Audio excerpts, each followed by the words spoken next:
Welcome to Islamic Life Coach School Podcast. Apply tools that you learn in this podcast and your life will be unrecognizably successful. Now your host, Dr. Kamal Akhtar. Hello, everyone. Peace and blessings be upon all of you. It is my honor and pleasure to bring to you today a very talented podcaster, Mrs. Hashimi. She is an elementary school teacher, a mom of 3, volunteer on weekends and summers. She is the writer and narrator of Muslim Kids podcast, Once Upon a Crescent. We had such an enlightening conversation. You will notice how many abundance mindsets she's actually practicing. You will also notice the personal journey she had to go through to come to a point where she is now. Like always, my only instruction to you before going into this podcast is to listen in for what thoughts you can borrow to create your own ideal life. Without any further ado, Mrs. Hashimi, host of the podcast Once Upon a Crescent. Assalamu alaikum, Mrs. Hashimi. How are you today? I am well. I'm doing good. Alhamdulillah. Wa alaikum assalam. Thank you so much for coming on this podcast. Me, among all of our family members, is your biggest fan of the podcast. So I listen to it. My kids listen to it on the way to school, on our way back, and super educational, super entertaining. I look forward to it. So given that I've kind of outed myself as your biggest fan, how did you come up with this idea? Oh my gosh, thank you so much for the encouraging words. Honestly, it always touches my heart when people tell me that they like my work. So I am actually an elementary school teacher. I've taught Islamic school, I've taught 4th grade, and before I even pursued an education in teaching, I used to teach the Islamic Sunday school at my masjid as a teenager. So I kind of knew all my teenagehood and young adulthood that I am really appealing to young kids. So when I started podcasting, I really understood that too, because I had really great feedback about the stories.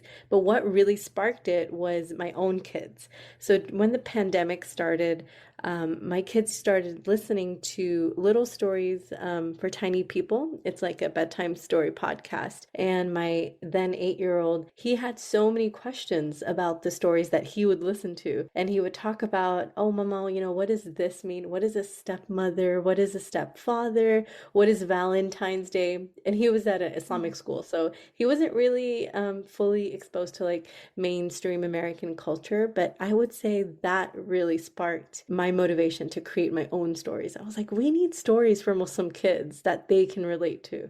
Yeah, that was an awesome idea, I should say. I mean, no matter how you came about, the product of it is just so phenomenal, because I myself face the same dilemma. And there's a lot of education that goes around it. My kids attend Islamic school as well, and they go full time. So when they come to this information about Valentine's Day or any of the other non-religious holidays, and I have to sit down and just educate them about it. And they don't really find it, they don't find it relatable. So what I found with your podcast was that it was extremely relatable.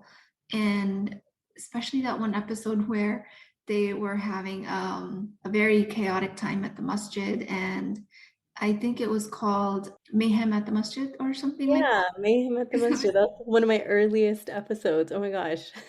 Yeah, it was a great episode. And I'm like, oh my God, that's exactly how it happens.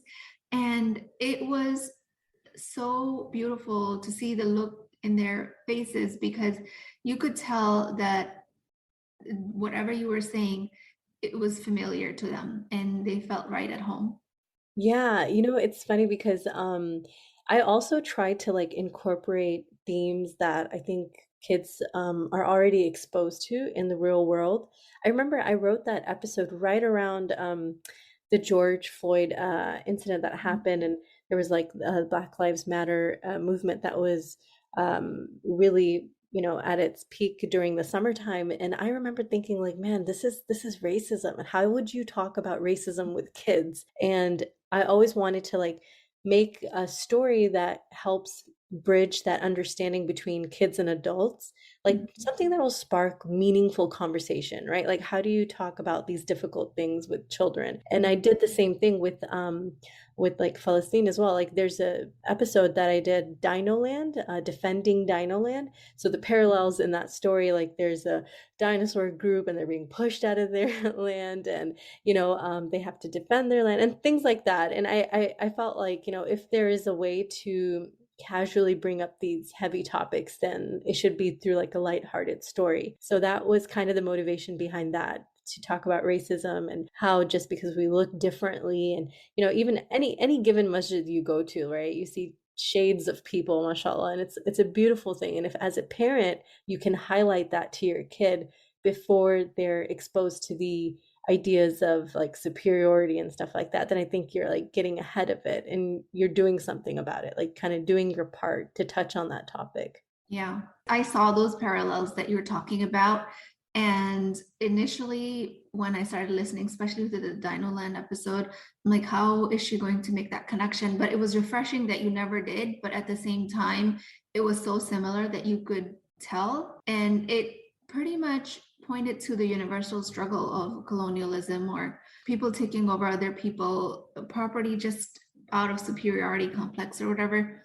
Yeah, and I think that's what's kind of cool, right? Like, you as a parent have the option to expand on the topic if you want to delve deeper, if you want to get into it, like, based on how appropriate you feel it is for your kid. I did have some parents got message me, and they were like, "Oh, we don't know how to approach this conversation. Isn't it too young? My kid is only 5, my kid is 6." But I mean, for sure, to each their own, how they want to handle these conversations, with their kids. But I personally, like, I used that as an opportunity with my 8-year-old back then. And I told him, well, there are people in our world. This is a fiction, a fake story. It's about dinosaurs. But this conflict does happen in the real world. So I kind of touched on that topic for him. But again, it's open-ended, right? You can take it or leave it, kind of thing. You can enjoy it as a story, or you can build on it.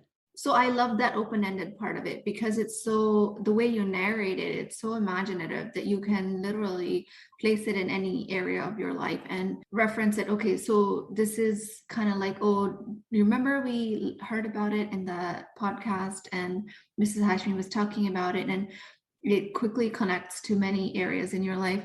I mean, without giving the podcast away, but everyone should listen to it. Like, especially my child, he's obsessed with dinosaurs. And we thought it was just an initial phase, but now he's into genus and species and time periods. And I was okay. I thought that was going to be over at 4, but he's 7 and he's like reading more and more books about it. And it was very relatable to him, and I'm sure like other kids too. So Yeah, I was thinking it's funny that you say that. I think when I'm thinking of things that are relatable to kids, I think for sure dinosaurs, and then for sure Legos, right? Like, there's a story that I think I did 2 stories where I kind of placed the Lego as the focal point, because a lot of kids, they can understand, oh, you lose a Lego, or you really want a Lego so bad, but your mom says no at the store. Hamza's Lego lesson was about a kid who kind of justifies shoplifting. right. He doesn't mean to. He literally doesn't mean to steal, but like his inner voice is like, "Oh, this box is already damaged. Who's gonna buy this? You might as well just like, pick at it." And then before he knows it, like, he just walked out of the store with the packet of Legos. So I think that one got really good feedback from parents on Instagram. They messaged me about it, and that one was really relatable too. So the themes that you were saying, that I feel like kid toys, kid things, it Mhm. helps. Mhm. Absolutely. And like I say, I could literally see their faces in a movie playing in their brain as they're listening to you. And it's so fascinating. The very relatable topics like Legos and toys and pets and dinosaurs, like you said. This particular Hamza episode that you're talking about, it was just so fascinating to me because I'm always trying to explain to them this inner dialogue that we're having. And it's very obscure type of a concept. So it's hard for me to help them understand that sometimes we have these inclinations that aren't in our best favor. And they're learning to separate themselves from that narrative. And that episode really helped me, especially set that groundwork that, okay, remember that guy, he could tell himself that it's okay to steal, and he was able to justify it to an extent where he actually even did it. But eventually, I don't want to give the ending away, but eventually things come around. And if you recognize that you did something that you weren't supposed to, and if you repent, if you do your tawbah, it doesn't make you a bad person. It really gave me a very strong foundation and really strong groundwork to help explain to them that this is a part of life. This is something Yeah, that you're going to have to overcome and understand about absolutely. yourself. Yeah, and in part of the episode, the kid, he has like a very physical reaction, right? Like his hands are sweaty, his heart is racing, and I really wanted to point that out because for my kids, when they listen to it, I kind of expand on these topics by saying like, like subhanallah, our bodies know, right? Like we don't want to do these things, and it's uncomfortable. Just like when a kid lies for the first time or when they're experimenting with lying, their eyes are shifty, they're kind of like, uncomfortable, and you can visibly see that this is abnormal. This is not what they usually do. So I think that's such a beautiful thing to highlight. Like Allah created us on fitra, Allah created us pure, like our souls are pure. And when we do things that are not in line with our fitra, our body like reacts to it. So I think that was another thing that I got to deep dive into with my eldest son. Yeah, a lot of healing in that, definitely. Because a lot of my coaching is curated around this body's reaction not being present, or they suppress it so much that even if it is present, clients are not in touch with it or they don't recognize it when it does happen. And like you say, the body knows. And a lot of healing from big T trauma or little T trauma in my coaching, we do a lot of this body awareness work, getting in touch with these sensations, heart Yeah. racing, sweating, flushing. Right.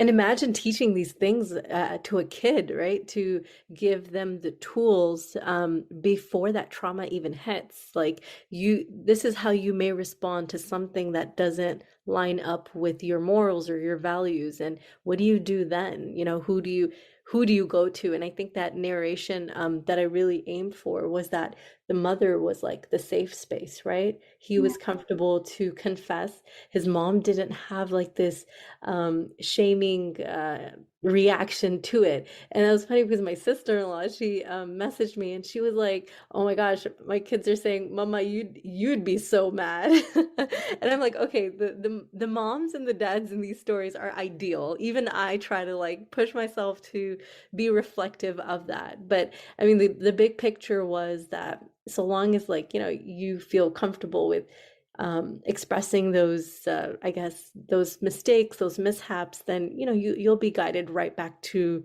your goodness anyways. So I thought that was funny how even my son pointed it out. He was like, would you actually say that, mama? They know, yeah.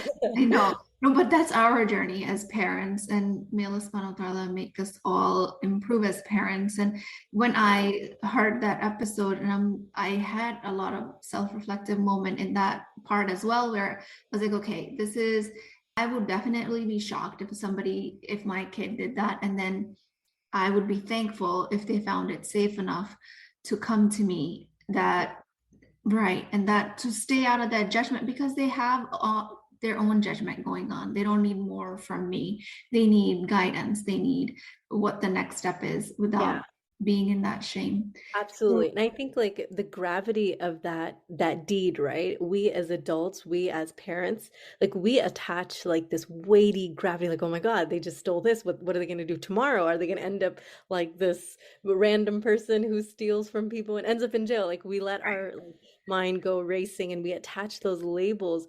But to that kid, he was just like really impulsive, really itching to just get that one thing. They live in the moment. They can't really foresee the future the way we're like attaching. So that's definitely something I'm working on too. Like honestly, I had to remove labels for my son, the way I saw him, especially during the pandemic, like the anxiety, the anxiousness, the tantrum, having to be at home all day long. And I think that knowing that kids will go through a phase, and to just let it roll, keep going with it. I think that really helps to guide them. Yeah, definitely, definitely. And it's interesting that you say that our mind races because our mind immediately jumps to the worst case scenario. Like Yes. the kid might present, oh, I got this lollipop. Was I not supposed to? And you're like, oh my God, they're gonna end in jail and they're gonna end up in jail. It's gonna be horrible.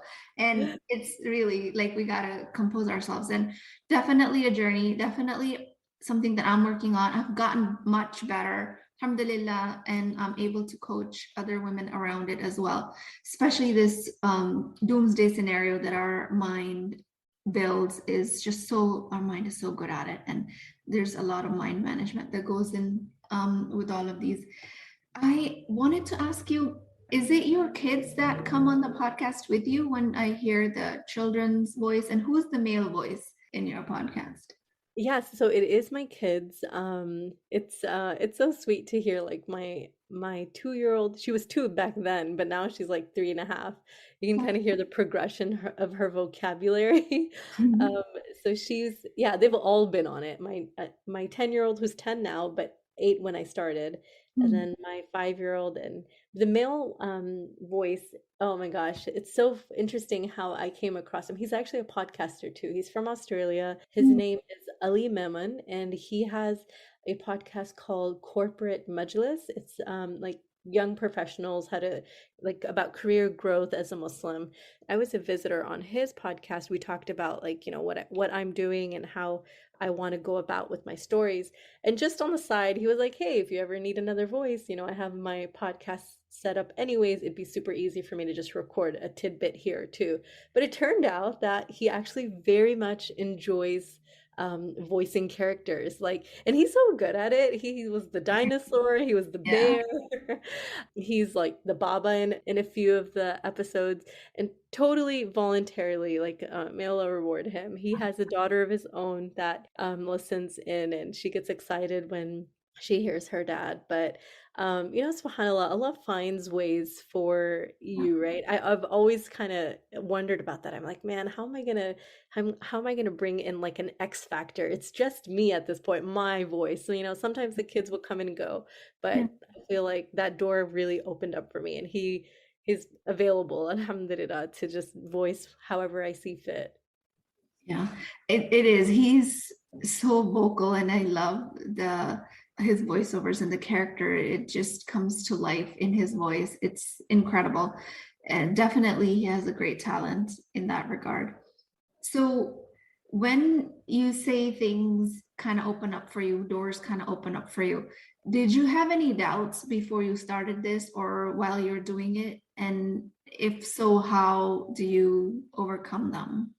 So I did have doubts, right? Like at first it was the whole like breaking out of my shell and being this persona online. Like I don't have any pictures online. I have literal no online presence. Like I'm not an extrovert at all. I keep to myself. It's just me, the kids, and my family. So I'm like a, no, a nobody on the online world. So for me to put myself out there and like, be silly or make these voices, it's I still struggle with it. But I think the main thing I always doubted, I was like, are these stories even engaging? Like, will kids even listen to it, that kind of thing. And I kept telling myself, like, there's no harm in just trying. Like I don't lose anything by just doing it, right? Like, okay, so someone says, nah, I'll pass.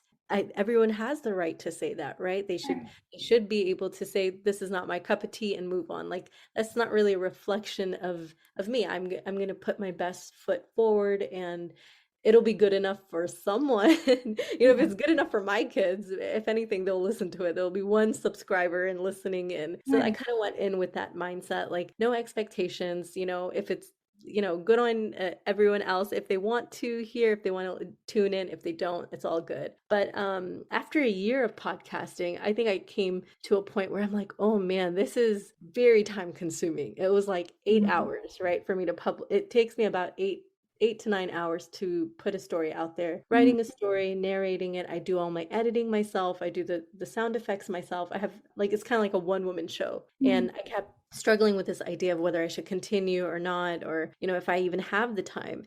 And you will not believe what I'm going to tell you. So I had this mom who messaged me on Instagram, and she put herself out there. She's like, "Hey, I really want to support your cause. I really want to hire like an editor or something. I noticed on your Instagram stories that you said that editing is the most tedious part. Like, how do I make your job easier on you so that you can create more stories?" She's like, "I kind of want this to be a sadqa jariyah for my dad, who always wanted to support like children's content and like Muslim kids things." And I was like, what? Like, how does that happen? How does this just Yeah. land? And you know what I mean?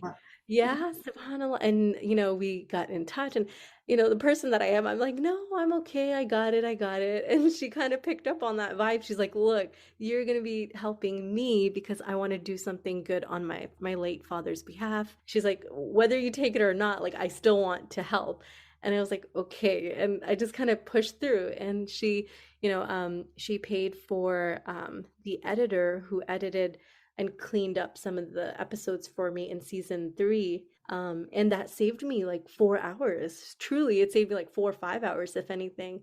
And I thought that was amazing. And a same kind of thing. Another parent, he messaged me saying, you need to create a Patreon page. And I was kind of like, oh, no, that's so weird. I'm not going to ask for people to donate. I'm not going to ask people to pledge money. And he was like, look, what you're doing is it's like a labor of love. You put so much time into it. Like, just put your page up out there. Just announce it once or twice. Whoever wants to, they'll support it.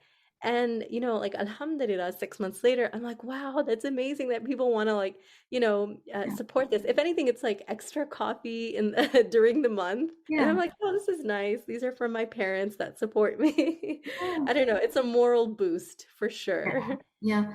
So my podcast is all about borrowing these mindsets from otherwise successful women like yourself that are multitasking, juggling many responsibilities between your teaching responsibility, your parenting, and then you took on this podcasting, which seems to be your passion, which came out of a genuine need, has a huge need. What I notice is this abundance mentality. You had to get over yourself when you had this struggle, this nervousness that I'm an introvert. I'm not really a person that wants to be in front of people. And I Hmm. got over it to get into, okay, what's going to help me take the very next step is if there's nobody else, it's going to be my children that are going to listen to it. And that one subscriber is enough for me. And that mind shift is exactly what I help my listeners see, my clients see, that it's going to seem that it's nothing. It's going to seem that it's very inconsequential what you're doing, but Yeah. it's not that we're able to overcome a mountain in one day. It's that we start that journey, we create that direction, we create that momentum, we turn into that direction. And like you say, then the doors will open. There are people out there. If, let's say, you didn't take this initiative, there'd be no way for somebody to ask you to start a Patreon page or for them to have the opportunity to donate money so you can hire an editing service, which takes your podcast to a higher professional level. Like, you put your work out there for them to take that opportunity. And it's also fascinating for me when you say that you are a one woman show and you were kind of reluctant into accepting this help, but accepting help from others is not as much about us as it is about them. And she said, like you say, the parent or the woman that helped you is she was going to do it regardless, and she's doing it for you. So very abundant of you to let her be in her element and do what she's capable of doing. That is a gift that you gave her.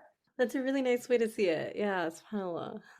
Because sometimes we get uncomfortable, like, no, no, no, it's fine, you don't have to, because, like, let's say dinner parties, and like the women guests always want to help you out in the kitchen. They're like, okay, I will clean up, and like, no, no, no, please sit down. And they insist, and it's like, you have to get over your own discomfort of letting them just help you clean a few dishes. They'll feel good about themselves if they're doing it out of the genuine goodness of their heart, and you get to let them feel good. So if you think about it like that, rather than taking this service from them, letting them give me this gift, right? It opens up a whole new level of abundance, and it lets you accept help without you literally having a nervous breakdown that no, this shouldn't be happening, I shouldn't be asking, this is not what it was supposed to be. Like, let them, give Yeah. them the gift of this contribution. And it's a beautiful way of doing the way you did it. That was incredible. Yeah, honestly, I think that trusting that people have that innate goodness, right? Like, just knowing that there's a light in everyone and, maybe they want to let that shine. If we still have time, I wanted to share one more way that a parent like pushed me to challenge myself even more. Sure. There was a parent who had asked me, she was like, in order to create revenue and to like uh, bring in something for yourself, you should do like a personalized story where you create a story specifically for a kid. And, how awesome would it be if you did that and a parent paid you for that service and that audio file? And oh my gosh, it was such a journey. I was basically very unconventionally asking people, I'm like, would you be interested in this? What's the range? And I kept lowballing myself, like according to everyone, right? Like the parent herself is like, I would pay this much, and I would just like bring down the price to like the very lowest end, thinking like, I can't ask for that or I can't price it that way. But it's been such a self-discovering journey for me personally because now I'm like, why do I have all this baggage around finance and around money, right? Like, why do I have such an uncomfortable approach to saying, this is what this is worth? Like, you know what I mean? It feels so Yeah. icky. It feels so gross to talk about it. And so I think just knowing that, like just know that there is abundance. People want to give, and we can't just hog it all for ourselves. Like Yeah. give people the opportunity to step up. I think that's something I've learned for sure. Absolutely. You're building them up while you're building yourself up. It's Yeah. a beautiful exchange of value. It's when you step into your value, if you're realizing your dream the way you are, and you sound you're very enthusiastic about, very passionate about this, is you come into your limitations. Okay, I have to expand myself into producing this podcast, but I'm also having mind drama about money, about my finances, about figuring out how much I'm worth, how much my ideas are worth, how much what product I put out in the world is worth, and can I up level it?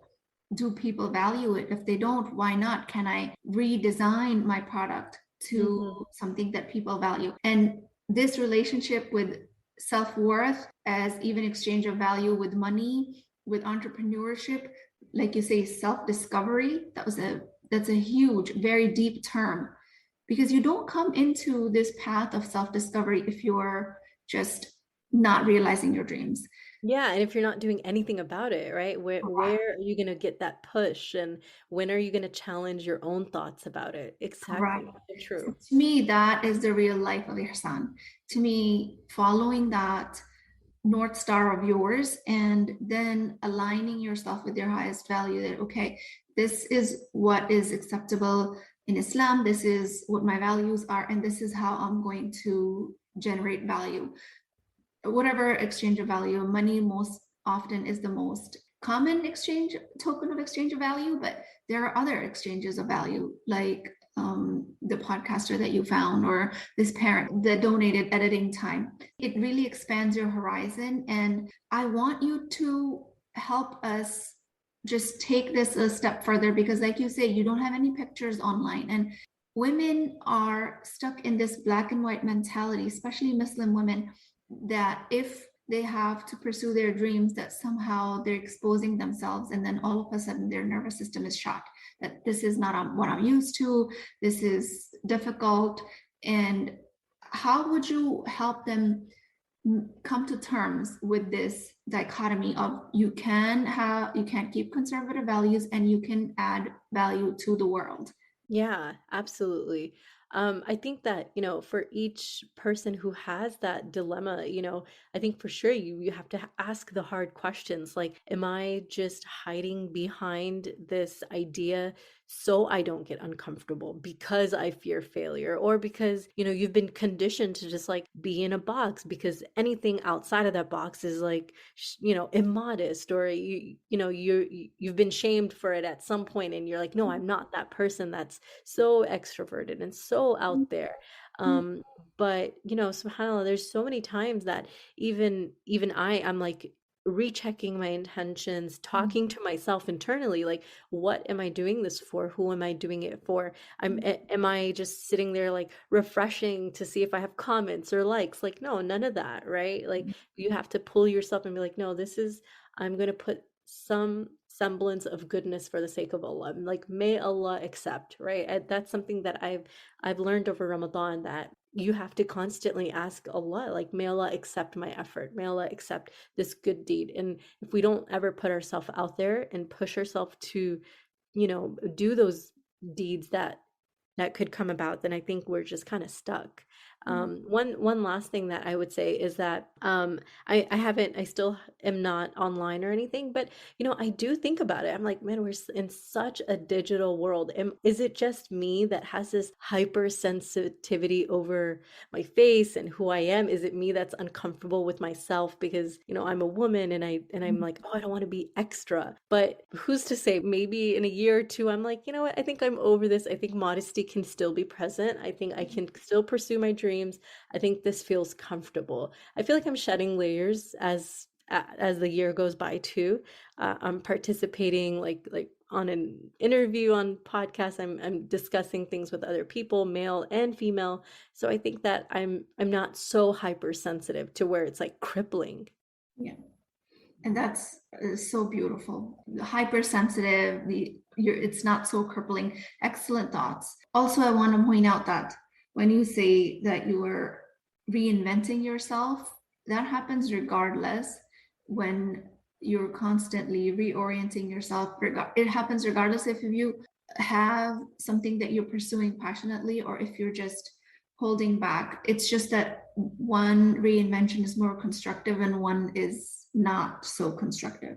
So to continue to recheck your intention, it happens constantly. It has nothing to do with how much you've accomplished, how many followers you have, and if you're inclining towards, okay, is that number going up, or how many messages do I have, or how many interactions do I have, then just come back to what you're supposed to be doing, which is creating value for your ideal listener through this podcast. And that happens regardless of what you do. It could be anything. So to shy away from realizing your dream because you think that somehow that's going to expose you, or somehow it means immodesty, I think that is a very big lie that our brain tells us. And mostly it's Shaitan's voice, really. So that is so true. No, honestly, I'm sitting with your thoughts too. It's really refreshing to hear what you have to say. I'm learning a lot just by having this conversation. Awesome, alhamdulillah. So any words of wisdom that you want to share that we haven't touched on already?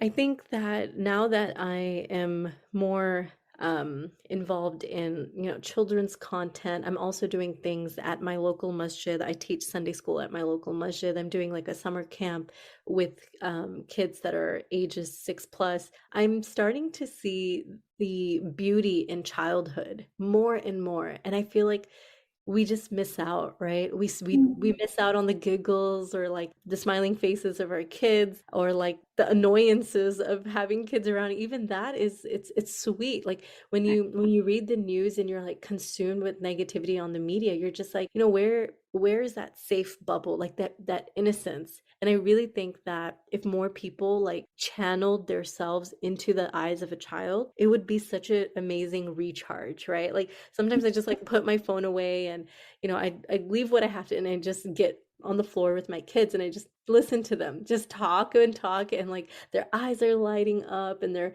facial expression is just so expressive, and I'm like, I really hope people are able to soak this in, right? Childhood is like a glimmer of our life. Yeah, subhanAllah, that is so beautiful. I teach an exercise through my podcast and in my program where I take people through it step by step. It has to do with our essence our primordial self, our fitra, being most naturally and purely being reflected as a child. And when they are unable to find that type of safe space around children is because they haven't created a safe space around themselves. So if as a Muslim woman, someone's struggling with finding that connection with children, they're having a hard time being patient, or they're struggling just doing their everyday activities that quote unquote is expected or they expect of themselves as a mother, then it's because they haven't healed themselves.